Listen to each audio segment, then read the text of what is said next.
out of here! You don't belong here! I said move it now! Maybe we should help you lose some weight, fat boy.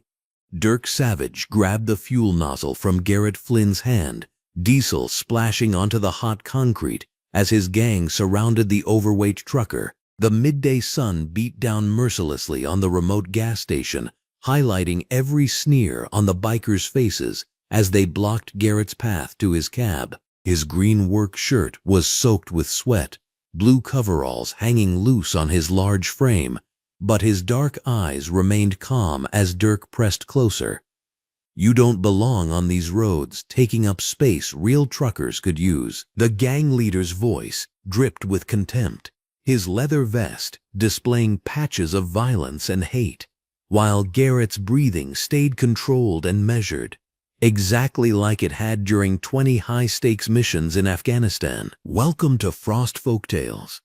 This is where we tell the stories of those who were underestimated, dismissed, and targeted, yet chose courage over silence. If these stories move you, subscribe and be part of a community that refuses to let them fade into the background. 20 minutes earlier, Garrett Flynn had pulled his 18-wheeler into the Desert Rose gas station, grateful for the shade from the fluorescent canopy overhead. The remote Nevada outpost sat like an island in an ocean of sagebrush, serving travelers brave enough to take the back roads between Las Vegas and Reno. Natural light streamed through the station's windows, illuminating dust motes that danced above cracked concrete. Garrett had been driving for 12 hours straight, his green work shirt clinging to his substantial frame, blue coveralls providing little relief from the desert heat. At 300 pounds, he knew he didn't fit the image of what most people expected from a trucker, let alone what he used to be. The rumble of motorcycle engines had shattered the afternoon silence as 6 Harley-Davidsons roared into the station. Their riders wore the colors of the Desert Reapers, a gang known for controlling this stretch of highway through intimidation and violence. Leon Park, the elderly Korean gas station owner, had watched nervously from behind bulletproof glass, his blue jacket hanging on a hook behind the counter. He'd seen these bikers before, knew their reputation, and recognized trouble brewing in the desert heat. Dirk Savage, the gang's leader, was a tall man with arms covered in racist tattoos and dead eyes that held no mercy. His lieutenant, Cody Crusher Reyes, stood 6'4" with shoulders broad enough to block doorways, while Duke Venom Callahan chain-smoked beside Garrett's trailer, his knife collection visible on his belt. The other 3 gang members positioned themselves strategically around the pump area, their movements suggesting this wasn't their first time cornering someone. Now, with diesel fuel soaking into the ground and the sun beating down on his dark skin, Garrett Flynn found himself surrounded by predators who'd mistaken him for easy prey. His massive hands hung at his sides, steady despite the adrenaline he felt building in his system. Years of training had taught him to recognize tactical disadvantages, and this situation qualified. 6 armed men, multiple escape routes blocked, innocent civilian nearby, and law enforcement at least an hour away in any direction. "What's the matter, boy?" Dirk stepped closer, the fuel nozzle still in his grip, diesel fumes rising from the puddle around their feet. "You too stupid to answer when a white man talks to you?" The gang leader's voice carried across the empty desert, disturbing a hawk that had been circling overhead. "Cat got your tongue, or did they not teach you English wherever you crawled out from?" Garrett's response came in a voice steady as granite. "I don't want any trouble, just trying to fuel up and get back on the road."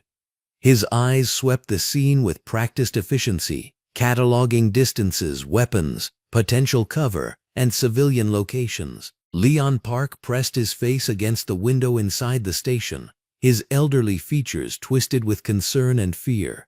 The gas station owner had already reached for his phone, fingers trembling as he considered calling for help that might arrive too late. Cody Crusher Reyes laughed, a sound like gravel in a cement mixer. "Well, ain't that sweet, boys? The fat man don't want no trouble." He stepped forward, his massive frame casting a shadow across Garrett's position. "Too bad trouble already found you, Porky." Maybe if you hadn't been born the wrong color, you wouldn't be in this situation. The psychological assault intensified as Duke Venom Callahan joined the verbal attack. Look at this guy, thinking he can just roll through our territory like he owns the place. His hand rested on the largest knife at his belt, fingers drumming against the handle with practiced menace. Bet you're one of those truckers who thinks you're hot stuff because you drive a big rig. But all I see is a fat man who probably can't even see his own feet. Garrett Flynn's breathing remained controlled. In through the nose for 4 counts, hold for 4, out through the mouth for 4. The same combat breathing that had kept him alive in Kandahar, Fallujah, and a dozen other places where staying calm meant the difference between coming home and coming home in a box. His dark eyes never left Dirk Savage's face, reading micro-expressions and body language like a trained psychologist reads behavioral patterns. The gang leader stepped closer, his boots splashing in the diesel puddle, the fuel nozzle now being used as a weapon of intimidation. You know what I think.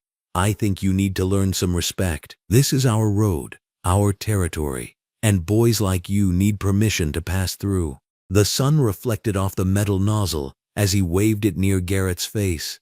Diesel drops flying like toxic rain. Inside the gas station, Leon Park finally worked up the courage to call 911, his voice shaking as he whispered to the dispatcher about the situation unfolding outside his business. The nearest sheriff's deputy was 30 minutes away on a good day, and today was shaping up to be anything but good. Through the window, he watched Garrett Flynn standing impossibly still, while 6 dangerous men closed in around him. Duke Venom Callahan produced a can of spray paint from his jacket, shaking it with deliberate menace. Maybe we should decorate his truck, let everyone know what kind of driver uses this route. He moved toward the cab where Garrett's personal items were visible through the window.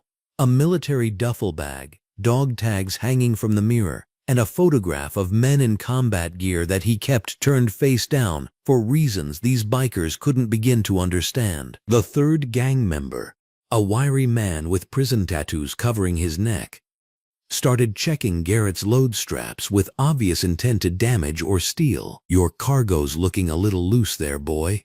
Might need to redistribute some of that weight, maybe into our bikes. He laughed at his own joke while his fingers worked at the tie-down ropes. Garrett Flynn's tactical assessment continued automatically. Primary threat, Dirk Savage with improvised weapon. Secondary threats, Cody Crusher Reyes, physical size advantage, Duke Venom Callahan, multiple bladed weapons. Tertiary threats, 3 additional gang members with unknown weapon status. Civilian, Leon Park, elderly, vulnerable, inside hardened position. Environmental factors, diesel fuel creating slip hazard and fire risk. Multiple motorcycles blocking escape routes. Desert location providing concealment for criminal activity. You're real quiet for such a big man, Cody Crusher Reyes observed, cracking his knuckles with sounds like breaking branches. Maybe he's scared, thinking about what's gonna happen to him out here where nobody can hear him scream. The enforcer's smile revealed teeth stained yellow from years of methamphetamine use, his eyes holding the flat emptiness of a career criminal. Dirk Savage grabbed the front of Garrett's green work shirt, the wet fabric bunching in his fist as he pulled the trucker closer. The diesel fumes were stronger now, creating a volatile atmosphere that matched the tension crackling between the men. I asked you a question, boy. Are you too stupid to understand English, or do you just not respect white men enough to answer when we're talking to you? The gang leader's breath smelled of stale beer and cigarettes as he continued his psychological assault. Because either way, we're gonna have to teach you some manners. Can't have boys like you thinking they can just drive through our territory without paying proper respect. His free hand gestured toward his gang members, who moved closer in response to their leader's signal. Garrett Flynn's response came in the same steady voice, though his eyes had shifted slightly, becoming harder, more focused. Like I said, I don't want any trouble, just trying to do my job and get home to my family. But there was something different now in his posture, a subtle shift, that spoke of coiled energy waiting for the right moment to release. Duke Venom Callahan laughed and spit in the dirt near Garrett's boots. "Your family? What kind of woman would want a fat pig like you? Probably doing the neighborhood a favor while you're gone, if you know what I mean." His crude comments drew laughter from the other gang members, who were emboldened by their leader's aggressive behavior. The sun beat down mercilessly on the desert scene, highlighting the sweat beading on every man's face, while tension mounted like pressure in a boiler. Leon Park watched from inside his fortified station, praying that help would arrive before violence erupted in his parking lot.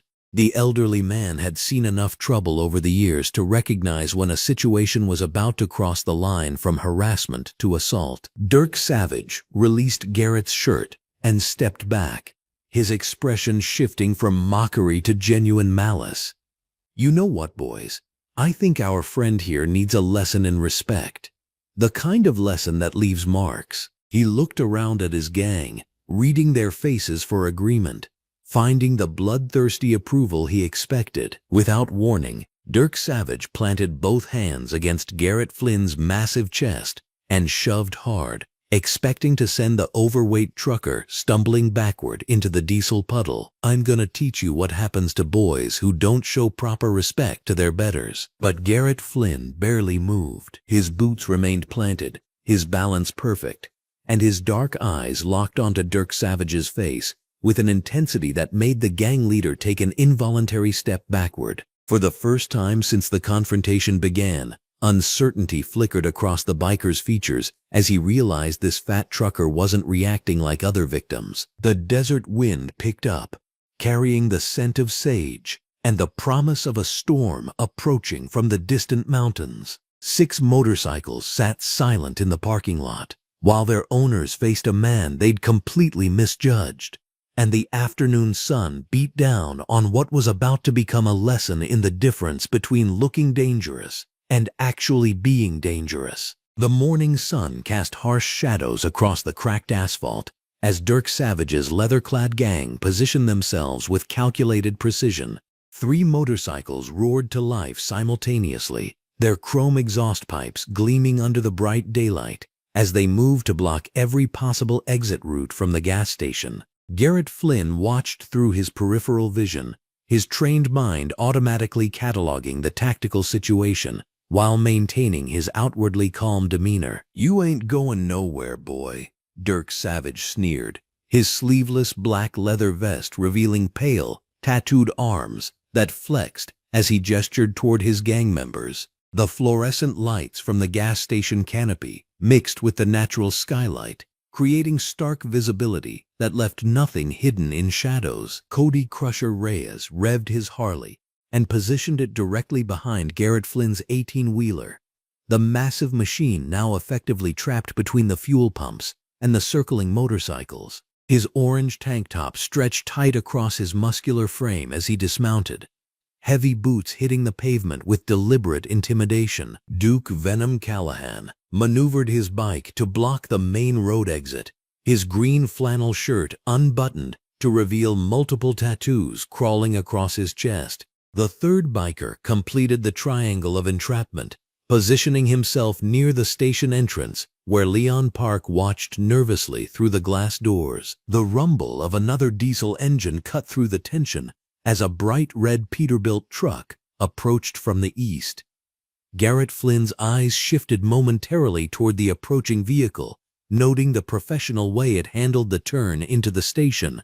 Behind the wheel sat a black woman in her 40s, her red trucker's cap pulled low over natural hair, wearing a red flannel shirt and dark jeans. Brenda Calloway had been driving these routes for 15 years, and she recognized trouble when she saw it.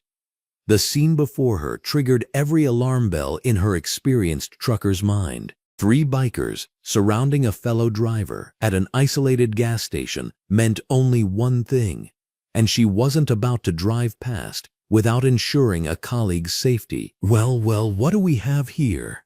Dirk Savage turned his attention toward the approaching truck, his pale blue eyes gleaming with malicious opportunity. "Looks like we got ourselves another visitor." Garrett Flynn felt his jaw tighten almost imperceptibly. The situation had just escalated from personal harassment to potential danger for an innocent bystander. His breathing remained controlled, steady, but his mind shifted into a higher state of tactical awareness. Brenda Calloway parked her rig with practiced precision, leaving herself multiple exit angles while positioning close enough to intervene if necessary. She stepped down from her cab, her red work boots hitting the asphalt with confidence, and surveyed the scene with the sharp eyes of someone who had navigated countless dangerous situations on the road. "Everything all right here?" she called out, her voice carrying the authority of someone unaccustomed to backing down from confrontation. Cody Crusher Reyes laughed, a harsh sound that echoed off the concrete walls of the gas station.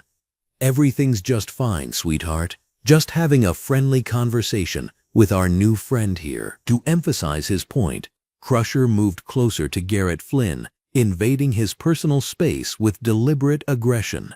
"Ain't that right, big boy? We're just getting acquainted." Without warning, Crusher placed both hands on Garrett Flynn's chest and shoved hard, attempting to slam him against the side of his truck.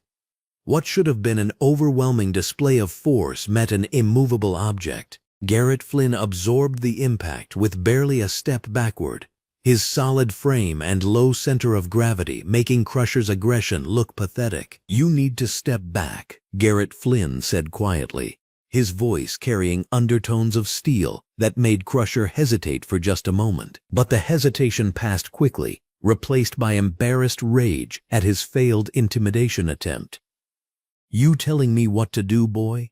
You forget what color you are?" Duke Venom Callahan decided to join the escalation, pulling out a multi-tool and approaching Garrett Flynn's truck with obvious malicious intent. "Nice rig you got here," he commented, deliberately scraping the tool across the polished chrome of the passenger side mirror.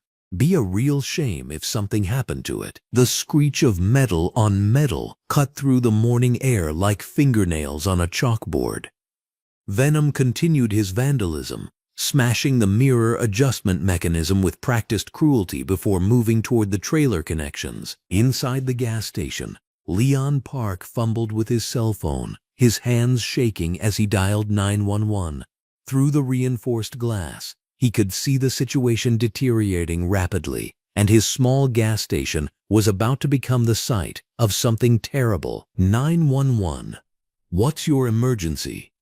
The dispatcher's voice crackled through his phone. "I need police at Park's gas station on Route 47, Leon whispered urgently. "There's a gang of bikers attacking customers in my parking lot." "Sir, I'm dispatching units now, but our nearest patrol car is approximately 30 minutes out. Are there weapons involved?" Leon Park watched Venom continue destroying Garrett Flynn's truck, while Crusher continued his verbal assault. "Not yet. But this is getting bad fast. They've got 2 truckers trapped out here. 30 minutes. The words hit Leon like a physical blow. 30 minutes was an eternity when violence was about to explode. Meanwhile, Garrett Flynn's mind had shifted into full tactical assessment mode. His eyes swept the area methodically, cataloging distances, potential weapons, cover positions, and escape routes. The fuel pumps provided both opportunity and danger. The concrete barriers could serve as defensive positions. The bikers' positioning showed amateur coordination, leaving multiple gaps in their formation. 23 feet to the nearest concrete barrier, 15 feet to the fuel pump controls.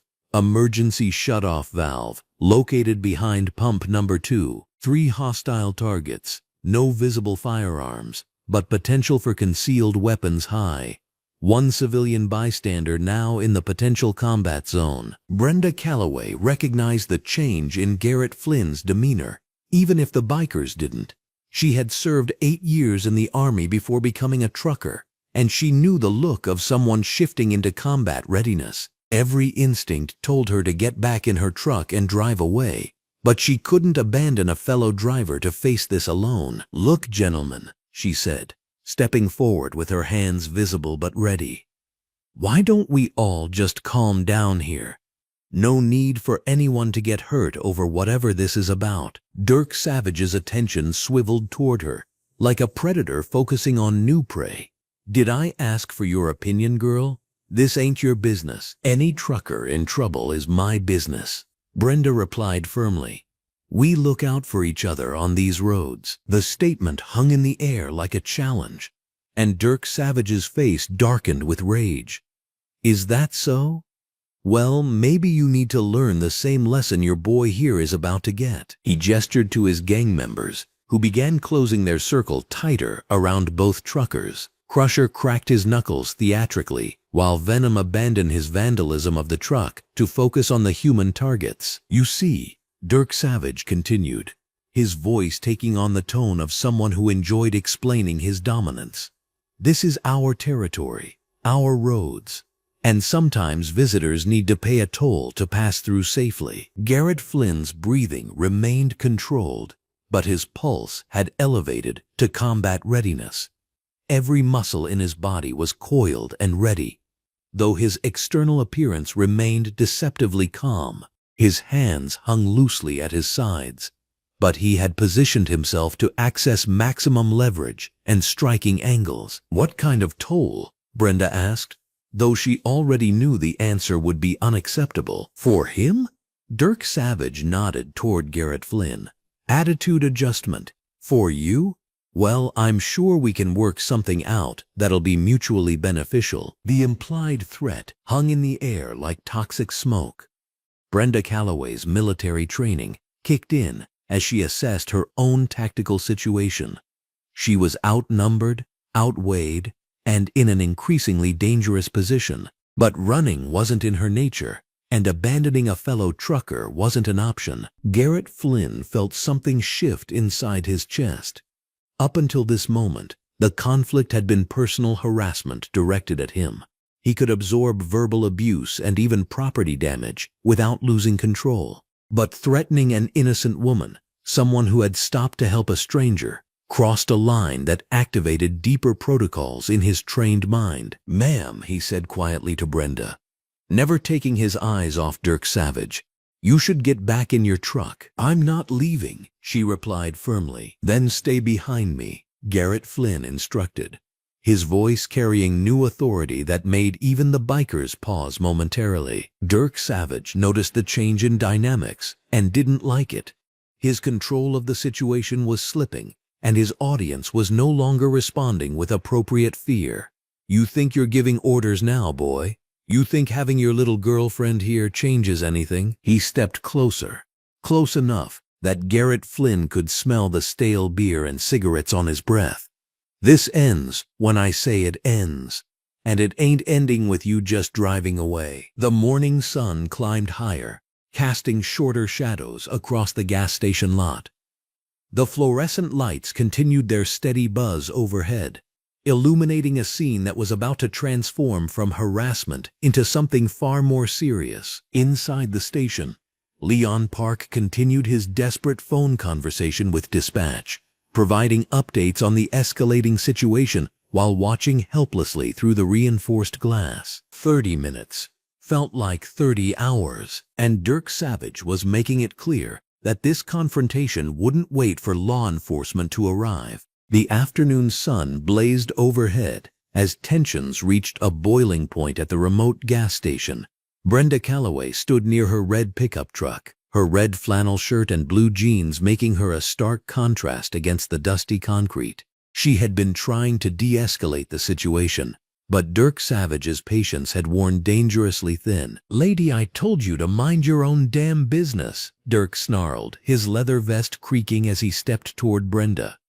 The skull patches on his vest caught the harsh sunlight streaming down from the cloudless sky. Behind him, Cody Crusher Reyes flexed his massive arms, his black tank top straining against his muscular frame, while Duke Venom Callahan adjusted his denim jacket and cracked his knuckles menacingly. Garrett Flynn remained unnaturally calm against his truck, his green flannel shirt and dark jeans giving him an almost casual appearance.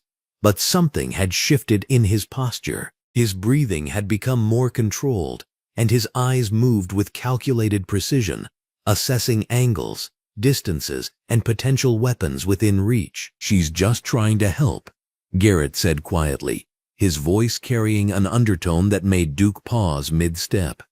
"There's no need for this to go any further." Dirk's face twisted with rage. "You think you can tell me what to do, boy?" He reached behind his back and produced a curved hunting knife, the blade gleaming wickedly in the fluorescent light spilling from the gas station's overhead canopy. "Maybe I need to teach both of you some respect." Leon Park pressed his face against the gas station window, his hands trembling as he watched the scene unfold. He had called 911, but Deputy Hargrove was still 25 minutes away. The isolation of his station, which usually brought him peace, now felt like a death trap. Brenda took an instinctive step backward, her hands raised defensively. "Look, nobody wants any trouble here. We can all just walk away from this." "Too late for that," Dirk hissed, advancing on Brenda with the knife held low and threatening. "You should have stayed in your truck like a good little girl." The blade moved toward Brenda's midsection, and something inside Garrett Flynn snapped. Years of military training, countless hours of combat conditioning, and an ironclad moral code all converged in a single moment of crystal-clear purpose. No innocent civilians would be harmed on his watch. Not today, not ever. Garrett moved with surgical precision that defied his bulky frame. In one fluid motion, he closed the distance between himself and Dirk Savage, his movements so fast they seemed to blur in the bright afternoon light. His left hand clamped down on Dirk's wrist with crushing force, while his right hand struck the biker's elbow joint with devastating accuracy. The knife clattered to the concrete as Dirk screamed in pain, his arm bent at an unnatural angle.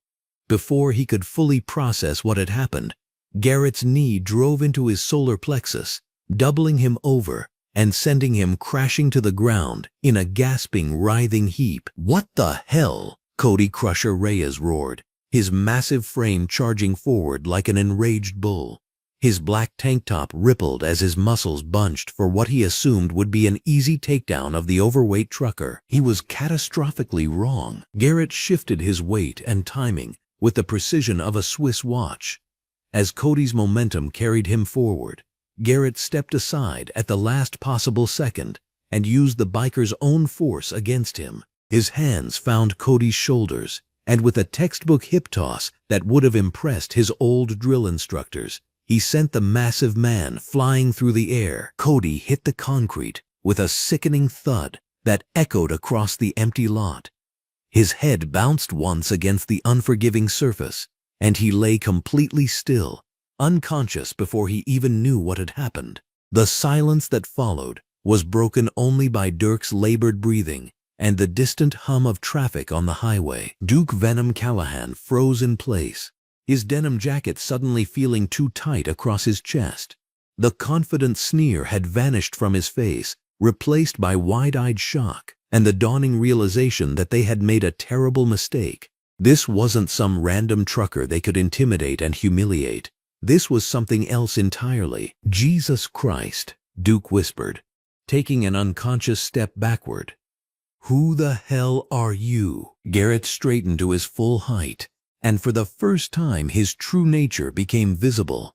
The slouched shoulders and casual demeanor were gone, replaced by military bearing that radiated authority and controlled violence. His spine was ramrod straight, his chin elevated with quiet confidence, and his eyes held the cold calculation of someone who had faced death and emerged victorious. "Someone you shouldn't have messed with," Garrett replied, his voice now carrying the unmistakable tone of command that had once directed special operations in hostile territory. Every syllable was crisp and purposeful, cutting through the desert air like a blade. Leon Park pressed closer to the window, his jaw hanging open in amazement. The transformation was complete and terrifying. The mild-mannered trucker had vanished, replaced by what could only be described as a warrior. Every movement was economical and precise, every glance calculated for maximum tactical advantage. Brenda Calloway stared in stunned silence, her red flannel shirt damp with perspiration from the adrenaline surge. She had seen bar fights and trucker brawls, but nothing like this. This was surgical, professional, and absolutely devastating in its efficiency. Dirk Savage rolled onto his side, clutching his damaged arm and trying to focus through waves of pain.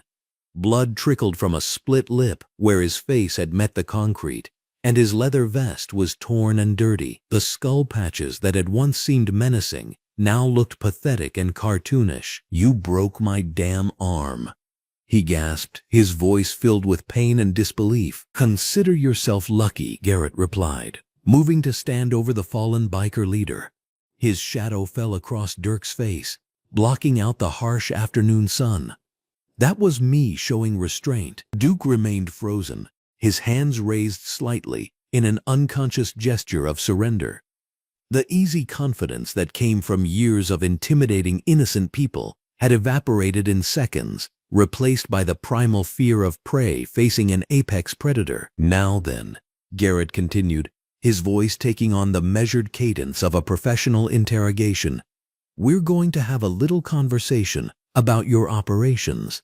How many other people have you terrorized? What kind of criminal activities are you running?" The authority in his voice was unmistakable. This wasn't a request or a casual question. This was an interrogation being conducted by someone with extensive experience in extracting information from hostile subjects. The tone alone suggested classified briefing rooms and high-stakes intelligence gathering. "I don't have to tell you nothing," Dirk wheezed, though his defiance sounded hollow and desperate. Garrett crouched down beside him, his movements controlled and predatory. "Actually, you do. See, when you pulled that knife on an innocent woman, you crossed a line that can't be uncrossed. When you threatened civilians under my protection, you entered my world, and in my world, there are rules." The words carried weight that seemed to press down on everyone present. Leon Park found himself holding his breath, while Brenda felt a chill run down her spine despite the desert heat. This was a man who had operated in shadows, who had dealt with threats that normal people couldn't imagine. Duke's knees began to shake as the full implications hit him. They hadn't just picked a fight with the wrong person. They had stumbled into something far beyond their understanding, like children playing with military-grade explosives. Cody remained unconscious on the concrete, a small pool of blood forming beneath his head. His massive frame looked suddenly vulnerable and pathetic, sprawled on the dusty ground, his black tank top torn and dirty. "The drug running," Garrett continued conversationally, as if discussing the weather. "The protection rackets, the weapons trafficking. I can see it in your eyes, Dirk. You've built yourself a little criminal empire based on fear and violence. But empires fall, especially when they're built on weak foundations." Dirk's eyes widened in shock. How could this stranger know about their operations? The casual confidence with which he listed their criminal activities suggested intelligence-gathering capabilities far beyond local law enforcement. "You don't know what you're talking about," Dirk protested weakly, but his voice lacked conviction. "Don't I?" Garrett's smile was cold and predatory. 20 years of hunting terrorists and dismantling criminal networks tends to give a man certain insights. "You're small time, Dirk, amateur hour, but you've terrorized enough innocent people to earn my attention. And trust me, that's not something you want." The afternoon sun continued to beat down mercilessly, but the heat seemed insignificant compared to the psychological pressure radiating from Garrett Flynn. He had shed his civilian mask completely, revealing the trained killer beneath the trucker's exterior. Brenda found her voice at last. "Garrett, where did you learn to do that?" He glanced at her briefly, his expression softening slightly. "Long story, but the important thing is that you're safe now. These gentlemen are going to cooperate fully with law enforcement when they arrive." Duke nodded frantically, eager to demonstrate his willingness to comply. The transformation in power dynamics was complete and absolute. Minutes ago, they had been the predators, confident in their numbers and reputation, Now they were prey, facing something far more dangerous than they had ever imagined. The gas station lot had become a classroom, and Dirk Savage was about to receive an education in the difference between bullying civilians and confronting a trained warrior. The lesson was just beginning, and the final grade would be measured in years behind federal prison walls. Duke Venom Callahan pressed his back against the gas pump, his earlier swagger completely evaporated as Garrett Flynn stood over him with the calm authority of someone accustomed to extracting information. The decorated trucker's green flannel shirt and dark blue jeans seemed almost ordinary, but his presence filled the space around the pumps like a commanding officer on a battlefield. "Now then," Garrett Flynn said, his voice carrying the measured tone of someone who had conducted countless interrogations in far more dangerous places. "Let's talk about what you boys have really been up to around here.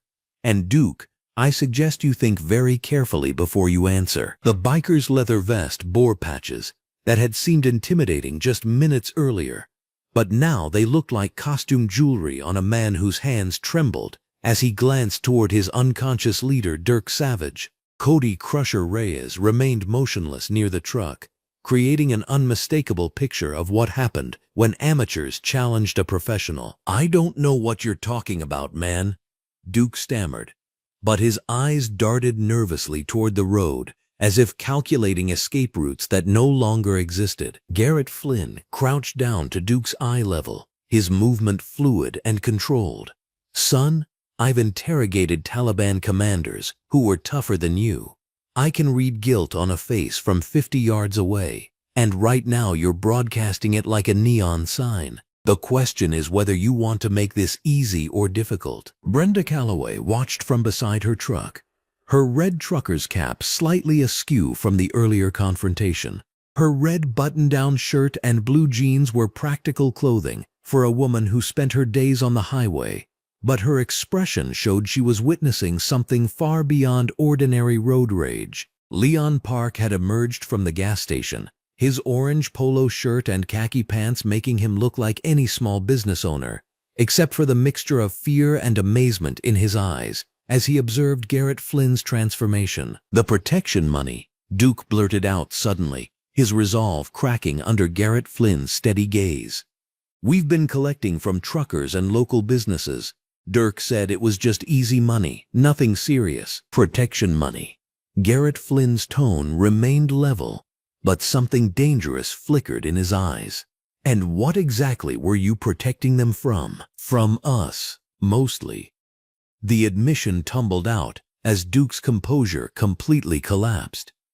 Dirk had this system. We'd rough up a few drivers, maybe damage some equipment, then offer protection services. Most people just paid rather than deal with the hassle. Brenda Calloway stepped closer, her hands clenched into fists. "You've been terrorizing drivers for months. I heard stories about bikers targeting truckers, but everyone was too scared to report it." Leon Park nodded vigorously, his voice shaky but gaining strength. "They hit my place twice last month, knocked over displays, intimidated customers. I paid them $300 just to make them go away." Garrett Flynn stood slowly, his military bearing becoming more pronounced with each revelation. "What else, Duke? Protection rackets are small-time operation for a gang this organized. What's the real moneymaker? The drugs." Duke's voice dropped to barely above a whisper. "We've been moving product through the truck stops. Dirk made connections with suppliers in the city. Bikers would make deliveries to truckers who'd transport across state lines. Big money, minimal risk." The pieces clicked into place for Brenda Calloway as she studied Garrett Flynn's interrogation technique. "You're military, aren't you? This isn't luck or adrenaline. You know exactly what you're doing." "Navy," Garrett Flynn confirmed without taking his eyes off Duke. 20 years of service. You learn things." Leon Park's eyes widened as understanding dawned. "That's why you stayed so calm. Even when they had knives and were making threats, you never looked scared." "Fear is a luxury I couldn't afford in my line of work." Garrett Flynn turned his attention back to Duke. Names, I want supplier contacts, distribution routes, and everyone involved in your operation. The sound of approaching sirens cut through the afternoon air, growing steadily louder as they navigated the rural roads toward the isolated gas station. Duke looked relieved at the prospect of police intervention, but Garrett Flynn showed no concern about official arrival. Deputy Susan Hargrove's patrol car pulled into the lot, her short-sleeved uniform crisp despite the long drive from town. She stepped out cautiously, taking in the scene of unconscious bikers and the calm black trucker who appeared to be in complete control of the situation. Someone want to explain what happened here? Deputy Hargrove asked, her hand resting near her service weapon out of habit rather than immediate threat assessment. These gentlemen attempted to assault myself and the lady, Garrett Flynn said, gesturing toward Brenda Calloway.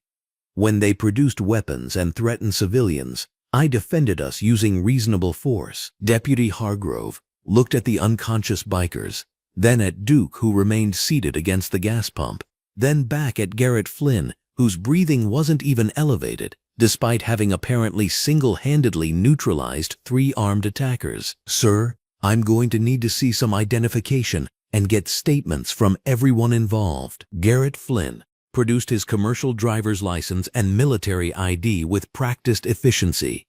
Garrett Flynn, I'll cooperate fully with your investigation. Deputy Hargrove took the documents to her patrol car, running them through the system while keeping one eye on the unusual scene. Her radio crackled to life as the database search returned results that made her pause and read twice. Dispatch, I need confirmation on this record. Are you showing Navy service with classified operations? The radio response came back scratchy but clear. Affirmative. 20-year service record, multiple commendations, honorable discharge. Some details are restricted access. Deputy Hargrove returned to the group with a completely different demeanor, her earlier caution replaced by professional respect. Mr. Flynn, your service record is quite impressive. I'm going to need to contact your former commanding officer as part of the investigation. Captain Frank Mullen, currently stationed at Norfolk Naval Base. He'll vouch for my character and training. Leon Park had been listening to every word, and his earlier fear was transforming into something approaching awe. You're a war hero. A real Navy SEAL was stopping at my little gas station. I'm a trucker who happened to serve his country, Garrett Flynn corrected.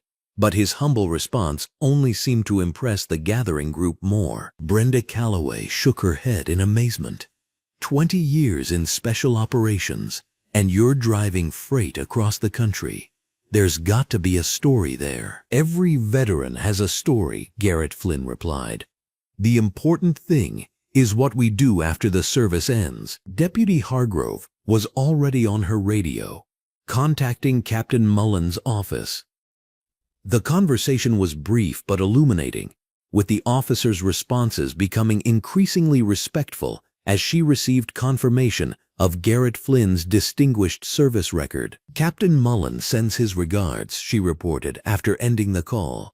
He says you were one of the finest SEALs under his command, with multiple overseas deployments and specialized training in counterterrorism operations. Word was already beginning to spread as Leon Park called his wife to share the incredible story, and Brenda Calloway contacted her dispatcher to report the incident. Social media posts from passing motorists who had witnessed the aftermath began circulating, carrying news of the confrontation across the trucking community. Dirk Savage began stirring near Garrett Flynn's truck, consciousness returning slowly as the effects of the precise takedown wore off. His earlier arrogance was completely gone, replaced by confusion and growing dread as he overheard fragments of conversation about Navy SEALs and military records. What the hell happened? Dirk mumbled, struggling to sit up against the truck's massive tires. You made the mistake of threatening a decorated combat veteran, Deputy Hargrove informed him matter-of-factly,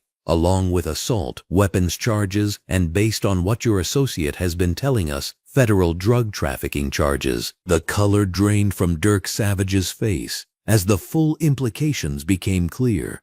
His gang had built their reputation on intimidating ordinary civilians, targeting people who seemed vulnerable or isolated. The overweight black trucker had appeared to be perfect victim, someone who would submit to their harassment rather than risk escalation. Instead, they had challenged someone whose entire career had been built around neutralizing far more dangerous threats in far more hostile environments.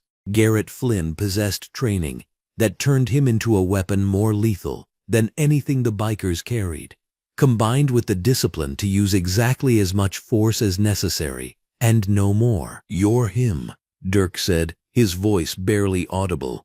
"You're the guy they train movies about." "I'm a citizen who defended himself and others when confronted by criminal behavior," Garrett Flynn replied calmly. Nothing more, nothing less. But everyone present understood they had witnessed something extraordinary. A chance encounter at a remote gas station had revealed the intersection of post-military life with civilian challenges, showing how true warriors adapt their skills to protect communities rather than abandon them. The afternoon sun cast long shadows across the gas station lot as more vehicles began arriving, drawn by radio chatter and social media posts about the confrontation. The isolated location that had seemed perfect for the gang's intimidation tactics now worked against them, as their criminal network faced exposure by someone with the training and determination to see justice done. Dirk Savage looked around at his unconscious crew, his talkative lieutenant, and the growing crowd of witnesses, finally understanding the catastrophic scope of his mistake.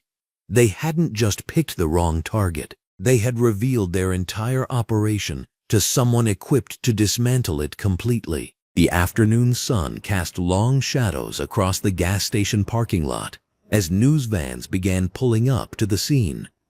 Monica Sheridan stepped out of the first vehicle, her red blazer pristine despite the dusty gravel beneath her black heels. The veteran reporter's eyes immediately found Garrett Flynn, who stood near his truck with the quiet authority that had begun to draw attention from passing motorists. "This is Monica Sheridan, reporting from what's become a viral story spreading across social media platforms." She spoke into her microphone while her cameraman positioned himself for the best angle. "What started as a routine fuel stop has transformed into something extraordinary, and we're just beginning to understand who Garrett Flynn really is." Deputy Susan Hargrove had spent the last hour on her radio and computer piecing together military records that painted an increasingly impressive picture. She approached Garrett with newfound respect evident in her posture. "Mr. Flynn, I've been in contact with the Pentagon. Your service record is quite remarkable." Garrett adjusted his orange t-shirt and straightened his blue jeans, uncomfortable with the growing attention. "I just did my job, Deputy. Nothing more, nothing less." 20 years of active duty, Deputy Hargrove continued, her voice carrying across the parking lot where curious onlookers had gathered. Multiple deployments to Afghanistan, Iraq, and classified operations in counter-terrorism units. Navy SEAL Team 6 for the final 8 years of your service. The revelation sent a ripple through the crowd. Brenda Calloway, still wearing her green flannel shirt and dark jeans, shook her head in amazement. "And these idiots thought they could intimidate you." Dirk Savage remained handcuffed near the deputy's patrol car, his leather jacket torn, and his face bearing the marks of his encounter with professional military precision. His eyes held a new understanding of just how catastrophically he had misjudged his target. The cocky aggression had been replaced by the haunted look of someone who realized he had survived an encounter with a trained killer purely through that killer's mercy. Leon Park emerged from his gas station office, carrying a tablet computer, his hands shaking slightly with excitement. "The security cameras caught everything," he announced to Deputy Hargrove. "Every racist comment, every threat, every moment of escalation." Mr. Flynn showed incredible restraint. Monica Sheridan moved closer, her professional instincts sensing the larger story developing. "Mr. Flynn, can you tell our viewers about your military background?" Garrett's weathered face remained impassive as he considered the question. I served my country for 2 decades, specialized in counterterrorism operations, hostage rescue, and tactical reconnaissance.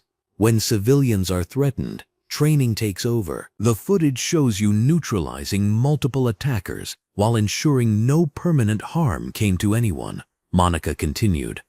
"That level of precision requires extraordinary skill." Before Garrett could respond, the distinctive rumble of motorcycle engines filled the air.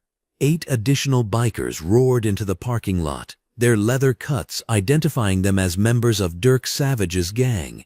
The leader, a massive man with prison tattoos covering his arms, dismounted his bike and surveyed the scene. "What the hell happened here?" he demanded, his eyes moving from the handcuffed Dirk Savage to the clearly defensive positioning Garrett had immediately assumed. Deputy Hargrove stepped forward, her hand moving instinctively toward her weapon. "This is an active crime scene. I need everyone to remain calm and keep their distance." The lead biker ignored her, focusing his attention on Garrett. "You the one who put hands on our president?" Garrett's posture shifted subtly, his feet positioning for optimal balance, while his hands remained visible but ready. The crowd of onlookers began backing away, sensing the escalating tension. Monica Sheridan signaled her cameraman to keep rolling while maintaining a safe distance. "Your president and his crew made some poor choices today," Garrett replied calmly. "I suggest you don't repeat their mistakes." The biker laughed, but the sound held no humor. "8 of us, 1 of you. I like those odds." Brenda Calloway moved closer to Leon Park, both of them recognizing the dangerous shift in dynamics. The gas station owner clutched his tablet tighter, the security footage showing every moment of the earlier confrontation that had already begun spreading across social media platforms. "Actually," Deputy Hargrove interjected, "it's 8 of you, 1 Navy SEAL, 1 armed law enforcement officer, and about 30 witnesses with camera phones, plus federal backup that's already been notified." Garrett raised his hand slightly, a gesture that somehow commanded attention from everyone present. "Before this goes any further, you should know that your organization is already under federal investigation. The information your friends provided about drug trafficking, weapons violations, and hate crimes has been forwarded to appropriate authorities." The lead biker's confidence wavered slightly. "You're bluffing." Leon Park stepped forward, his voice gaining strength. "The security footage shows everything. Every racist comment, every threat, every moment of unprovoked aggression. It's already online and spreading." Monica Sheridan moved into position, her red suit making her easily identifiable as media. "This incident has already gained national attention.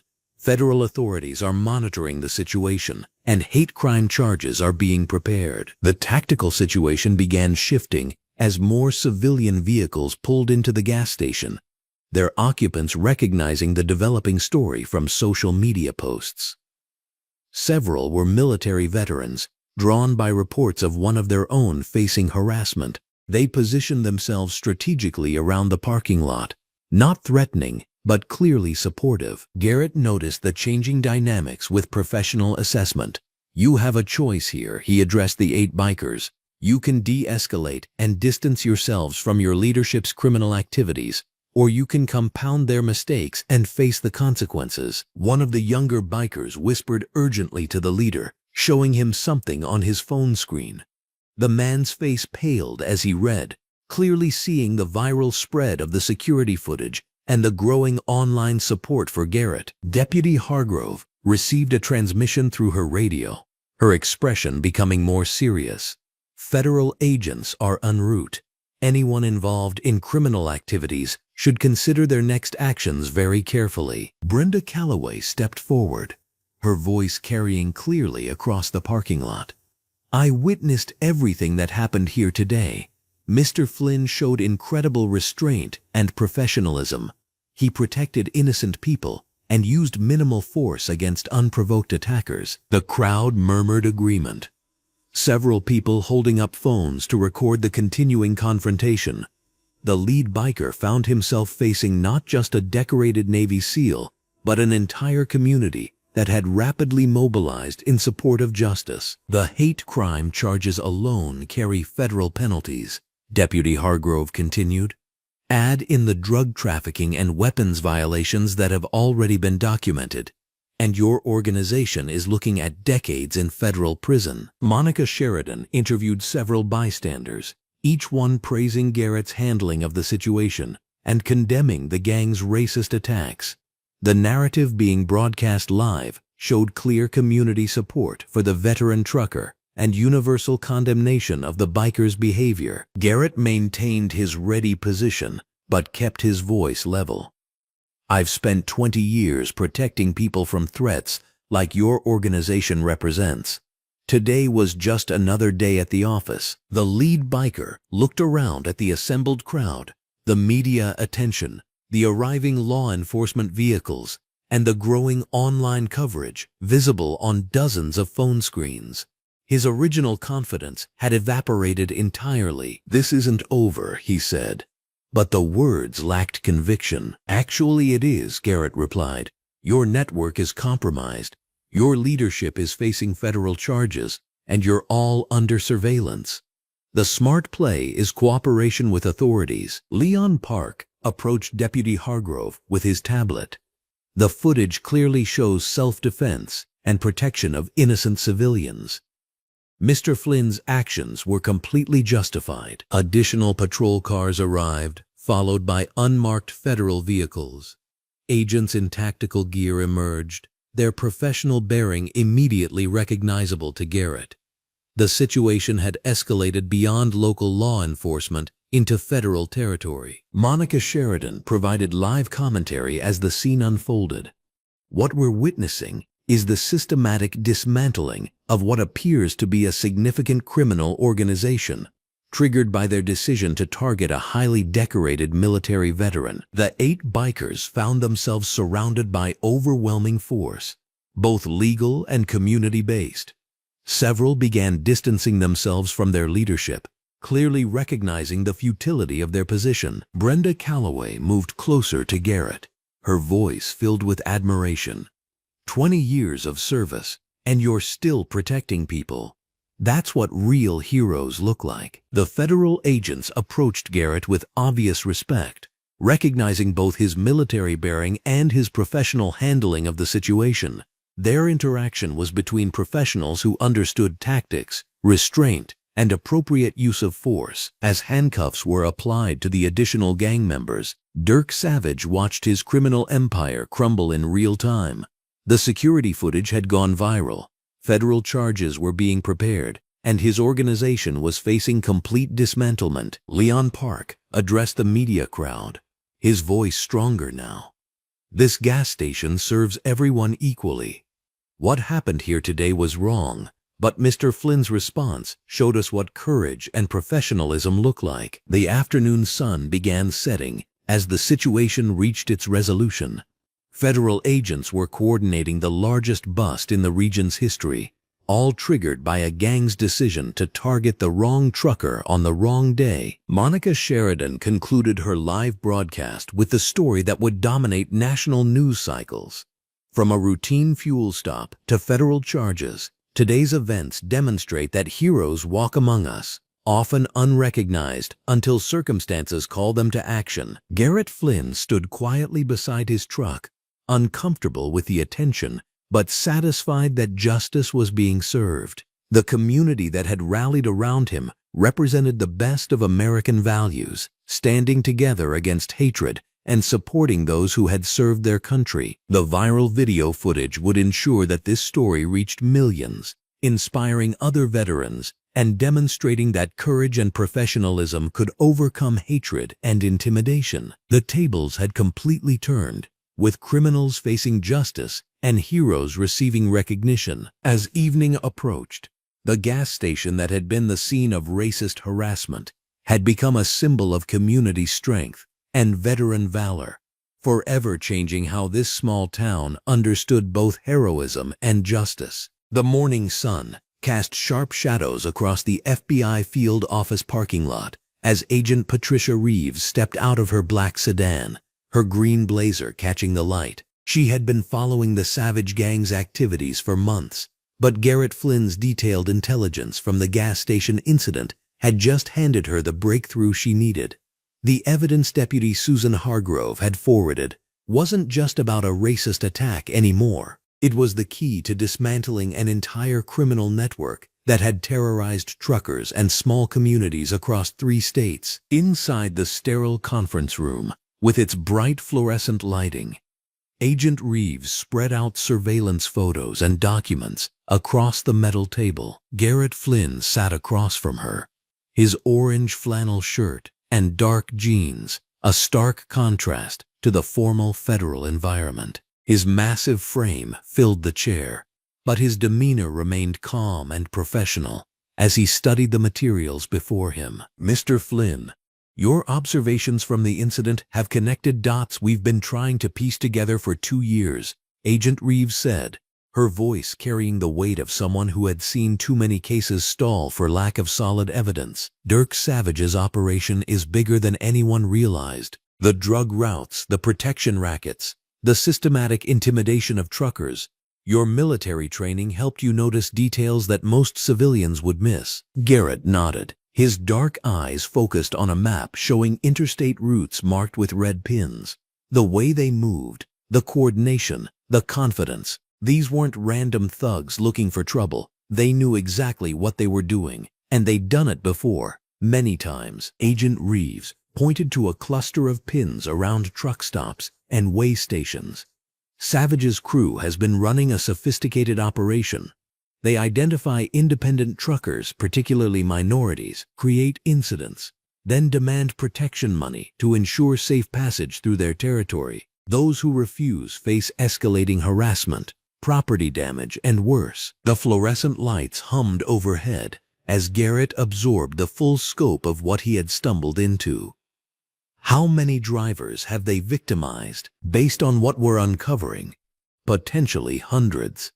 But most were too afraid to report it, or when they did, local law enforcement couldn't connect the incidents to a larger pattern. Your encounter gave us the first real look inside their operation. Across town, at the county jail, Cody Crusher Reyes sat in the bright interview room, his orange jumpsuit wrinkled from a sleepless night in custody. The overhead lights reflected off the metal table as FBI agent Martinez placed a thick folder in front of him. Crusher's usual arrogance had evaporated, replaced by the hollow look of a man realizing his world was collapsing. "Cody, you're looking at federal hate crime charges, conspiracy, drug trafficking, and assault. That's 25 to life if this goes to trial," Agent Martinez said, his voice matter-of-fact. "But we're prepared to discuss alternatives if you're willing to cooperate." Crusher's hands shook as he opened the folder, revealing surveillance photos of drug handoffs, evidence bags, and financial records. The meticulous documentation of their criminal enterprise was overwhelming. "You don't understand, man. Dirk will kill me if I talk. Dirk's going to be in federal prison for the next 30 years. He won't be killing anyone except time." Agent Martinez leaned back in his chair, letting the reality sink in. "Your buddy Duke is in the next room, and he's already started talking. First one to cooperate fully gets the better deal." The color drained from Crusher's face. In the adjacent interview room, Duke Venom Callahan was indeed singing like a canary, his usual swagger replaced by desperate self-preservation. The bright lighting seemed to expose every lie he had ever told as he detailed the gang's operations to save his own skin. "Dirk kept detailed records of everything," Duke said, his voice barely above a whisper. "Bank accounts, territory maps, payment schedules. He was paranoid about the other guys skimming, so he documented every transaction. It's all in a storage unit off Highway 6. Meanwhile, at the gas station where it all began, Leon Park was experiencing a transformation he never could have imagined. The bright afternoon sun streamed through his newly reinforced windows as he watched a convoy of federal vehicles pass by, heading toward what would soon be known as the largest organized crime raid in the county's history. His phone hadn't stopped ringing since word spread about the FBI investigation. Brenda Calloway pulled her rig into the station, her red flannel shirt visible through the windshield as she climbed down from the cab. She had become an unofficial spokesperson for the trucker community's response to the incident, and her presence at the station had turned it into an impromptu gathering point for drivers wanting to show support. "Leon, you holding up okay with all this attention?" Brenda asked as she entered the store, the bright fluorescent lights illuminating her concerned expression. Leon wiped his hands on his apron, still processing how his quiet gas station had become the center of a federal investigation. "It's overwhelming, but I keep thinking about Garrett and how he stood up when it mattered. If he hadn't been here that day, who knows how long Savage's people would have kept terrorizing folks." The afternoon brought Captain Frank Mullen to the small town, his military bearing evident even in civilian clothes as he stepped out of his rental car. His dark blue jacket and gray slacks were crisp despite the long flight from Norfolk, and his presence commanded immediate respect from everyone he encountered. The years had added gray to his hair, but his eyes still held the sharp intelligence that had made him one of the Navy's most respected SEAL commanders. Deputy Susan Hargrove met him at the sheriff's office, her uniform pressed and professional despite the chaos of the past few days. The building's bright interior lighting cast everything in stark relief as she led him to the conference room where Garrett waited. "Garrett Flynn," Captain Mullen said, his voice carrying 20 years of military authority mixed with genuine warmth. "I should have known when I got the call that one of my SEALs was involved in taking down a criminal organization single-handedly." Garrett rose to his feet, his massive frame dwarfing even his former commanding officer as they embraced with the easy familiarity of men who had shared combat and trusted each other with their lives. "Captain, I was just protecting civilians. Standard rules of engagement. Standard for you, maybe. But the FBI tells me your tactical assessment and intelligence gathering prevented what could have been a much worse situation. You probably saved lives that day, both by stopping the immediate threat and by giving law enforcement what they needed to shut down the entire operation." As they spoke, federal agents were executing search warrants across a 6-county area. Storage units were opened, revealing boxes of financial records that detailed years of criminal activity. Safe houses were raided, uncovering weapons caches and drug supplies that painted a picture of an organization far more dangerous than anyone had realized. Dirk Savage's empire of intimidation was crumbling in real time, each discovery validating Garrett's assessment of the threat he had faced. The contrast between the two men at the center of the story couldn't have been more stark. While Garrett sat in the sheriff's office helping federal agents map out criminal networks and providing character references for his military service, Dirk Savage paced his jail cell like a caged animal. The bright institutional lighting offered no shadows to hide in as he faced the reality of his situation. His lawyer, a harried public defender named Robert Chen, delivered the devastating news through the cell bars. "Dirk, they have everything. Financial records, testimony from your own men, surveillance footage, weapons charges, and now federal hate crime enhancements. The prosecutor is talking about RICO charges for running a criminal enterprise." Savage's face flushed red with rage and desperation. "Those cowards rolled on me the first chance they got. After everything I did for them, all the money we made together, they're looking at life sentences, Dirk." Self-preservation kicked in the moment they realized how much evidence the feds had compiled. "Your operation kept such detailed records that you basically prosecuted yourselves." The irony wasn't lost on anyone involved in the investigation. Savage's paranoia and need for control had led him to document every aspect of his criminal enterprise so thoroughly that prosecutors would barely need additional evidence to secure convictions. Back at the gas station, the community response was building momentum that surprised everyone involved. Local business owners arrived throughout the afternoon, each wanting to express support for Garrett and concern about the criminal activity that had been operating in their area. The bright sunlight streaming through the windows illuminated faces that showed a mixture of gratitude, anger, and determination. Sarah Mitchell, who owned the diner down the road, spoke for many when she addressed the informal gathering.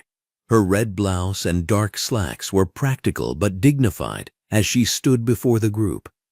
"We all knew something wasn't right with those bikers, but we were too scared to do anything. Garrett showed us what real courage looks like, and now it's our turn to stand up." The sentiment was echoed by Maria Santos, whose family ran the auto repair shop that had been paying protection money to Savage's crew for months. Her voice shook with emotion as she described the relief of knowing the threats were finally over. "They said terrible things would happen to our business, to our family, if we didn't pay. We felt trapped and alone. But seeing how this community is coming together, how the authorities are taking this seriously, it gives us hope." Monica Sheridan, the news reporter whose coverage had brought national attention to the story, was documenting the community response with the same thoroughness she had applied to investigating the criminal network. Her red jacket stood out against the neutral colors of the gas station interior as she interviewed residents and truckers about the impact of both the criminal activity and its exposure. "What we're seeing here is remarkable," she told her camera operator as they prepared for the evening news broadcast. "A single act of courage by a military veteran has exposed a criminal network, united a community, and sparked a conversation about racism and intimidation that extends far beyond this small town." The federal raids were yielding results beyond what anyone had anticipated. Agent Reeves coordinated the multi-jurisdictional effort from a mobile command center, her green blazer and dark pants professional, despite the long hours. The bright afternoon sun reflected off the communications equipment as she received regular updates from teams across the region. Storage Unit 7 contained over $40,000 in cash. Detailed territory maps showing which truck stops were under their control, and payment ledgers going back 3 years, Agent Torres reported, his muscular frame evident beneath his FBI windbreaker. They were running this like a corporation, complete with profit and loss statements. The methodical dismantling of Savage's operation provided a stark contrast to the chaos and violence that had characterized the gang's activities.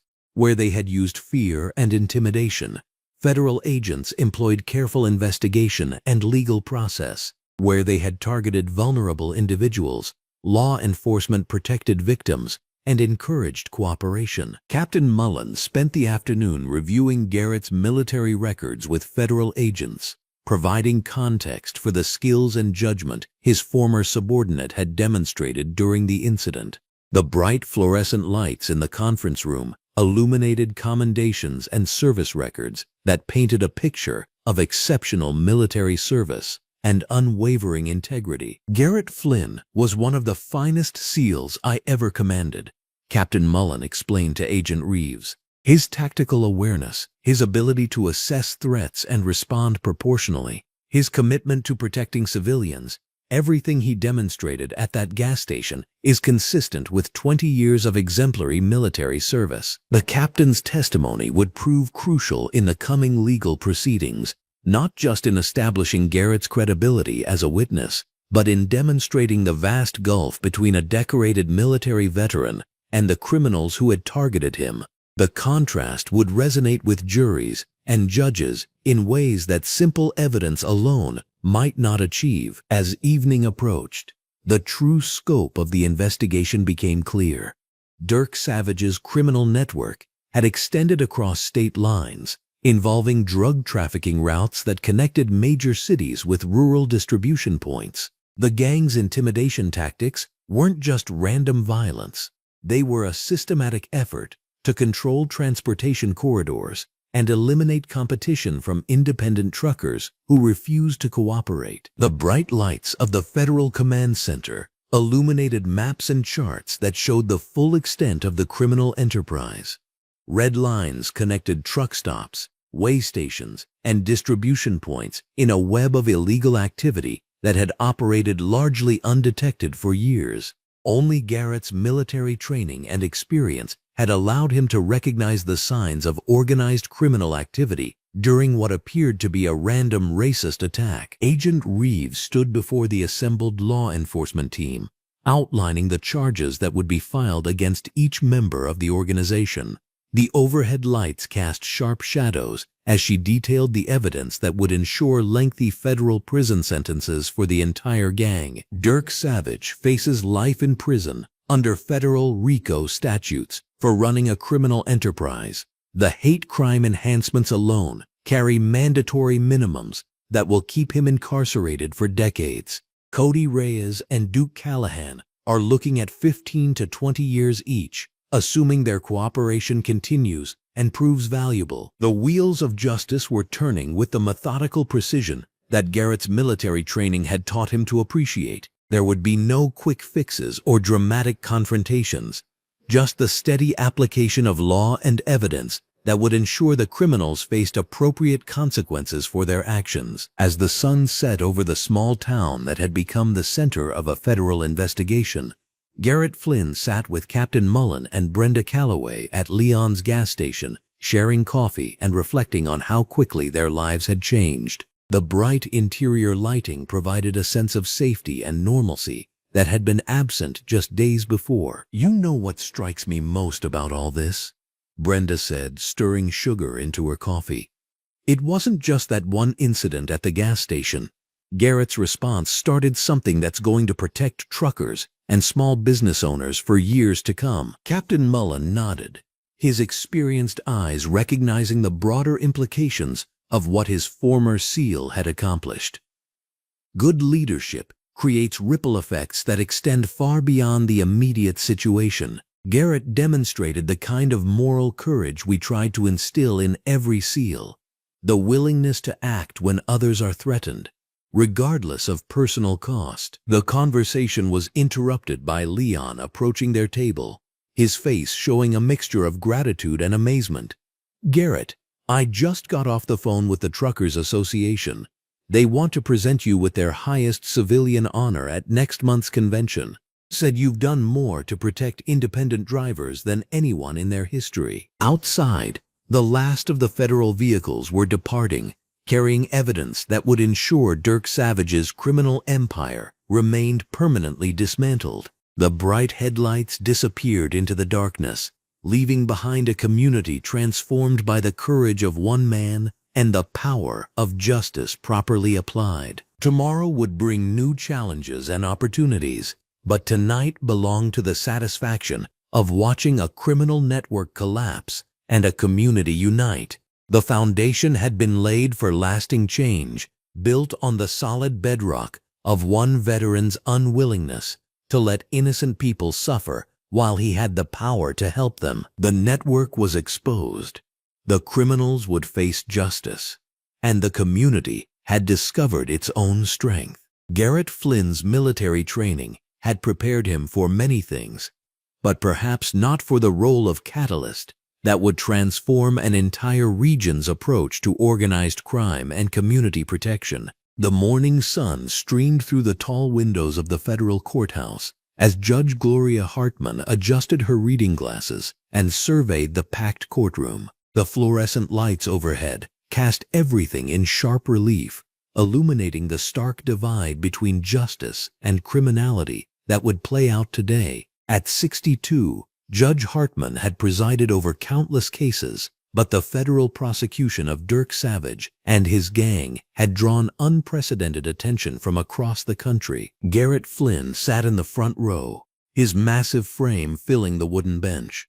He wore a crisp white button-down shirt and dark blue dress pants, his bearing dignified and composed. The transformation from the gas station confrontation to this moment felt surreal, yet inevitable. Behind him, the courtroom buzzed with supporters, reporters, and curious onlookers who had followed the case since Monica Sheridan's initial news coverage went viral. "The United States versus Dirk Savage and Associates," Judge Hartman announced, her voice carrying the weight of federal authority. We'll begin with the reading of charges. Federal Prosecutor Michael Chen, a sharp-featured man in his 40s, wearing a charcoal gray suit jacket and matching pants, rose from his table. The evidence boxes stacked beside him represented months of investigation that had unraveled Savage's entire criminal network. Your Honor, the defendants face multiple federal charges, including hate crimes under Title 18, drug trafficking, weapons violations, assault with deadly weapons, and conspiracy charges related to their organized criminal activities. Dirk Savage sat at the defendant's table, his once intimidating presence now reduced to that of a cornered animal. Gone was the leather vest and swagger. Instead, he wore an orange prison jumpsuit that seemed to diminish his stature. His court-appointed attorney, a tired-looking woman in her 50s wearing a blue jacket over a white blouse, shuffled papers nervously. The weight of evidence against her client was overwhelming. Cody Crusher Reyes and Duke Venom Callahan sat at a separate table with their own legal representation, having already agreed to cooperate with federal authorities in exchange for reduced sentences. Both wore similar orange jumpsuits. Their earlier bravado completely evaporated under the harsh reality of federal prosecution. Monica Sheridan occupied the press section, her red blazer and black skirt professional yet eye-catching as she took detailed notes. Her initial coverage had sparked national conversation about racism, veteran treatment, and justice in America. Major news networks had picked up the story, making Garrett Flynn's name known across the country. Mr. Chen, please present your opening statement, Judge Hartman directed. The prosecutor approached the jury box, his confidence evident in every step. Ladies and gentlemen of the jury, this case represents more than a simple assault. It reveals a pattern of racist intimidation, criminal enterprise, and the terrorizing of innocent Americans. The evidence will show that Dirk Savage and his associates targeted Garrett Flynn not for anything he had done, but simply because of the color of his skin. He gestured toward a large monitor where security footage from Leon Park's gas station began playing.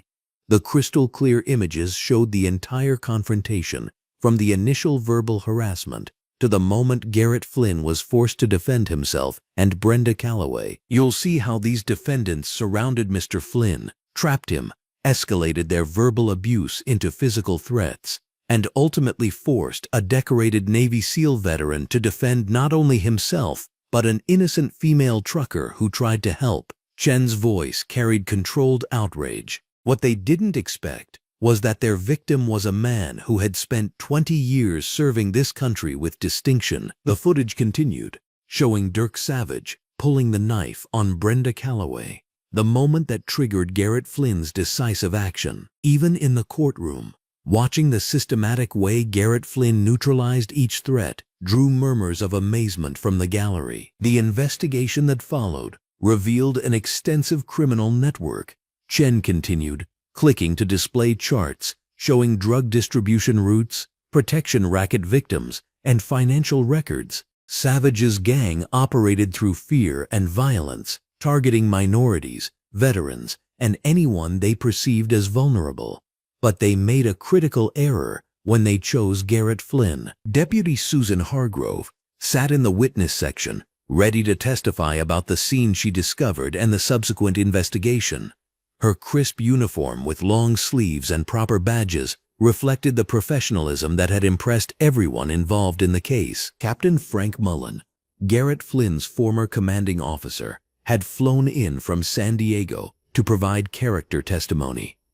His muscular frame filled out his dress uniform perfectly, ribbons and decorations telling their own story of distinguished service. He caught Garrett Flynn's eye and nodded with unmistakable pride. Leon Park sat near the back, wearing his best clothes for the occasion.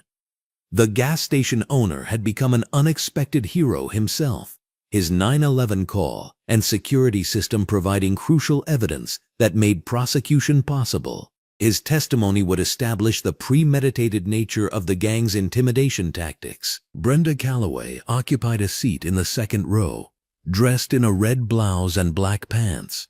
her presence a reminder of how quickly innocent people could become targets of hate. Her testimony would prove pivotal in establishing the gang's escalating violence and Garrett Flynn's restraint even under extreme provocation. When the prosecutor finished his opening statement, Savage's defense attorney rose reluctantly. Her argument would focus on claiming the confrontation was mutual combat rather than a hate crime, but the evidence made such claims virtually impossible to sustain. "Your Honor," she began weakly, "while we don't condone my client's actions, the prosecution's characterization of events may be somewhat exaggerated." Judge Hartman's expression remained neutral, but her years of experience made it clear she had already assessed the strength of evidence before her. The testimony phase began with Deputy Hargrove taking the stand. Her account of arriving at the gas station painted a vivid picture of professional competence meeting criminal chaos. "When I arrived, I found 3 suspects subdued with minimal injury despite their aggressive actions. Mr. Flynn had controlled the situation using only necessary force." She described running Garrett Flynn's identification and discovering his military record. "I immediately contacted his former commanding officer for verification. What I learned was that we were dealing with one of our nation's most decorated veterans, not some random trucker." Leon Park's testimony proved devastating to the defense. His nervous but truthful account of watching the gang deliberately target and surround Garrett Flynn established clear premeditation. The security footage corroborated every detail of his testimony. "They weren't looking for gas or supplies," Leon testified, his voice gaining strength as he spoke. "They circled that man like predators, and the things they said, the racial slurs, the threats, it was pure hatred." When Brenda Calloway took the stand, wearing her red court outfit with dignity, her testimony electrified the courtroom. "Garrett Flynn saved my life. When that man pulled a knife on me just for trying to help, I thought I was going to die. But Garrett never lost control, never used more force than necessary. He's a hero." The prosecution's expert witnesses methodically dismantled any defense claims. A retired FBI profiler explained how the gang's actions fit textbook patterns of hate crime escalation. Financial experts traced money flows through Savage's criminal network, revealing the scope of their illegal operations. Captain Mullen's testimony provided the emotional crescendo of the prosecution case. His military bearing commanded instant respect as he detailed Garrett Flynn's service record. "Sergeant Flynn served in some of the most dangerous operations of the past 2 decades. He's the type of warrior who volunteers for the missions others can't handle. His restraint in this situation actually demonstrates his training and character." The defense attempted to call character witnesses for Savage, but few materialized. Those who did appear offered weak testimony about knowing him casually, unwilling to defend his documented criminal activities. During cross-examination, the prosecution systematically destroyed any sympathetic portrayal of the defendants. Financial records showed Savage's gang had terrorized dozens of minority business owners, collecting protection money through threats and violence. As closing arguments approached, the weight of evidence had become overwhelming. Prosecutor Chen methodically walked the jury through each charge, connecting evidence to specific criminal statutes. The defendants targeted Garrett Flynn because of his race, escalated to violence, and revealed a criminal enterprise built on hatred and fear. The defense's closing argument focused on requesting leniency rather than disputing guilt. While Mr. Savage's actions were wrong, sending him to prison for decades won't undo what happened. Judge Hartman's instructions to the jury were thorough and precise. "You must determine whether the evidence proves beyond reasonable doubt that these defendants committed the crimes charged, including whether their actions constitute hate crimes under federal law." The jury deliberated for less than 4 hours, their quick return suggesting unanimous agreement. Judge Hartman read their verdict with appropriate gravity. "On all counts, we find the defendants guilty as charged." Dirk Savage's sentencing hearing revealed the full scope of his criminal activities. Judge Hartman imposed a 25-year federal sentence, ensuring he would spend decades behind bars. Your actions represent everything our justice system exists to prevent. You targeted an innocent man because of racial hatred and discovered that in America, such behavior carries severe consequences. Cody Crusher Reyes received 15 years, while Duke Venom Callahan got 12 years, their cooperation earning modest sentence reductions. Outside the courthouse, Monica Sheridan interviewed Garrett Flynn for her follow-up story. The afternoon sunlight caught the determination in his eyes as he spoke about justice being served. This wasn't about revenge. It was about making sure other people don't go through what I experienced. Captain Mullen stood beside his former subordinate, pride evident in his expression. Garrett Flynn represents the best of America's veterans. Today proves our system still works when good people stand up to evil. The trucking community had organized a massive show of support, with dozens of big rigs lining the streets around the courthouse. Horn blasts celebrated the verdict as Garrett Flynn emerged, no longer the isolated trucker who had stopped for fuel weeks ago. Veterans organizations from across the country had sent representatives, creating a brotherhood of support that surrounded Garrett Flynn with belonging and purpose. The isolation of the road had been replaced by a community that recognized his worth and celebrated his courage. As evening approached and the crowds dispersed, Garrett Flynn reflected on the journey from that gas station confrontation to this moment of complete vindication.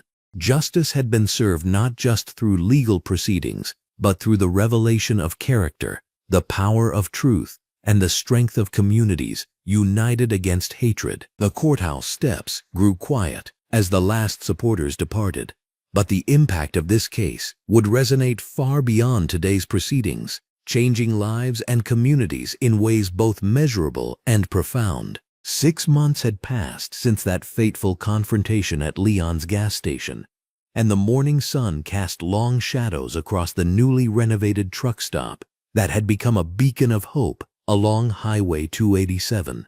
Garrett Flynn adjusted his green flannel shirt and blue jeans as he stepped down from his freshly painted 18-wheeler, the chrome gleaming under the overhead fluorescent lights that now illuminated the expanded parking area. The transformation was remarkable. Where once stood a lonely, vulnerable gas station, now thrived a bustling, veteran-friendly truck stop, complete with dedicated parking spaces marked with military branch insignias, a memorial wall honoring fallen service members, and security cameras positioned strategically around the perimeter. Leon Park had invested the insurance settlement and community donations into creating something extraordinary. Garrett.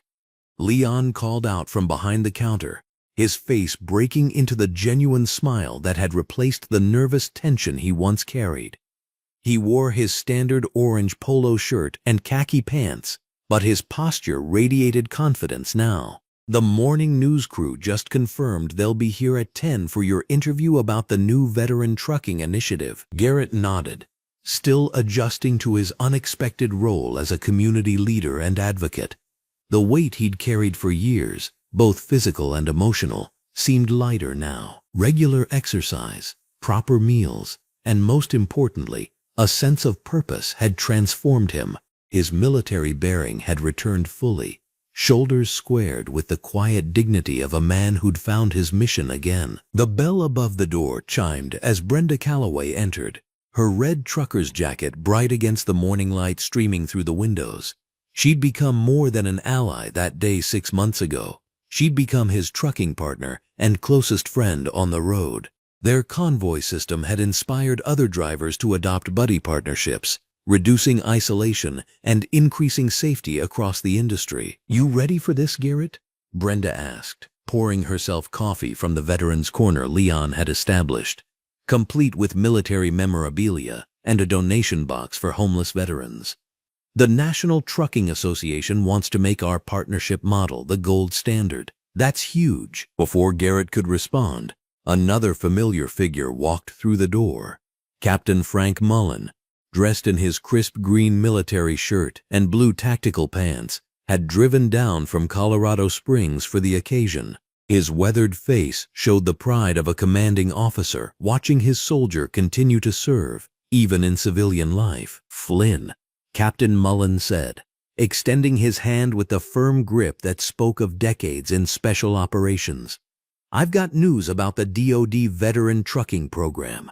They want you to head up the pilot initiative, 24 bases, coast to coast. You'd be helping transitioning SEALs, Rangers, and Marines find careers in long-haul trucking while building the support network they need." Garrett felt the familiar stirring of purpose that had once driven him through the most dangerous missions.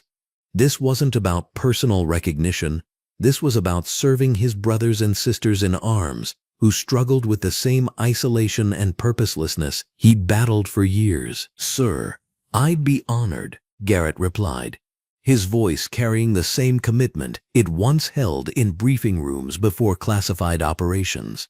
"But I want to make sure we're addressing the real issues: mental health support, financial counseling, and zero tolerance for the kind of harassment we dealt with here." Leon nodded emphatically from behind the counter. "That's exactly what we're building here. The harassment incident reports have dropped 70% across this corridor since word spread about what happened with Dirk Savage's gang. Turns out bullies think twice when they know veterans are watching out for each other." The mention of Dirk Savage's name brought a moment of sobering reflection. Federal Penitentiary Atlanta had become his permanent address, the 25-year sentence ensuring his days of terrorizing innocent people were over. His gang had scattered to other prisons across the system, their criminal network permanently dismantled. The hate crime conviction had sent a clear message that racist violence would face the full weight of federal justice. Monica Sheridan's investigative reporting had followed the story's impact for months, documenting how one confrontation at a remote gas station had sparked nationwide conversations about veteran support and racism in the trucking industry. Her series had won a regional Emmy and brought sustained attention to issues the industry had long ignored. "Speaking of impact," Brenda said, pulling up a news article on her phone, "look at this. Trucker harassment incidents are down nationally. The Brotherhood Watch program you started has chapters forming in 37 states. Veterans are signing up to mentor new drivers and provide backup when situations get dangerous." Garrett studied the article, still amazed at how quickly the movement had grown.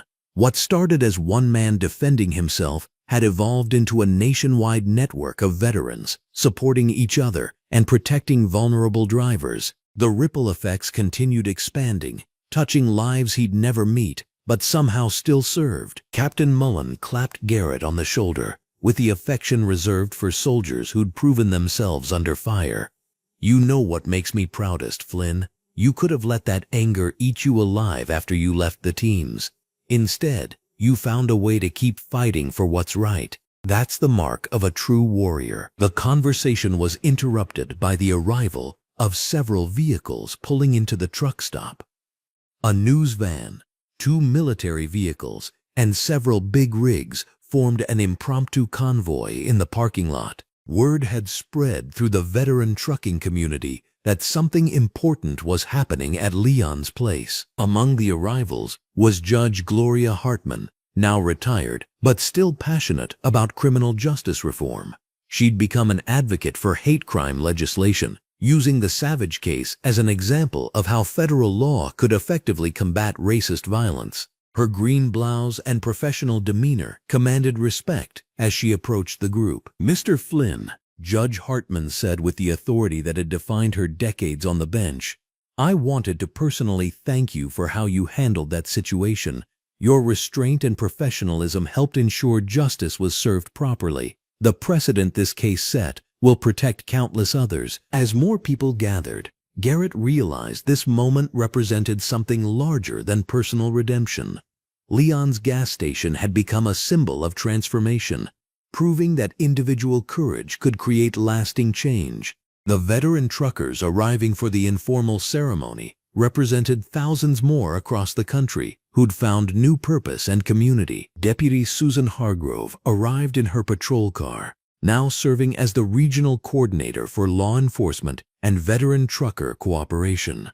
Her short-sleeved uniform reflected her hands-on approach to community policing, and she'd become a strong advocate for the veteran support programs. Garrett, Deputy Hargrove said, "I've got the final statistics on the Brotherhood Watch program.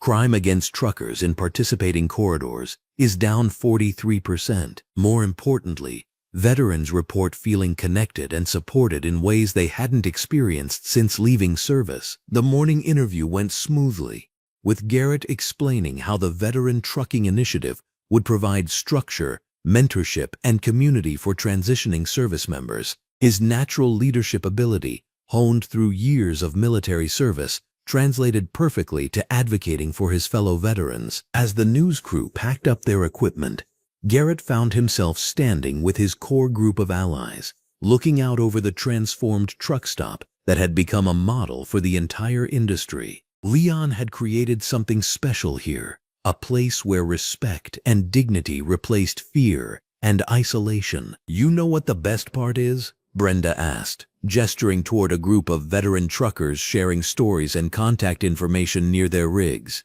"These guys aren't just drivers anymore. They're protectors, mentors, and advocates. You've given them back their sense of mission." Captain Mullen nodded approvingly. "That's what real leadership looks like, Flynn. You didn't just defend yourself that day. You defended the idea that good people shouldn't have to face evil alone. Now that idea is spreading across the country." As the sun reached its zenith, casting everything in clear, bright light, Garrett Flynn looked around at the community that had formed around this simple gas station. Dirk Savage had intended to humiliate and terrorize an isolated trucker. Instead, he'd awakened something powerful, a network of veterans who refused to let hatred and violence go unchallenged. The transformation was complete, but the mission continued. Every day brought new opportunities to serve, protect, and advocate for those who needed support.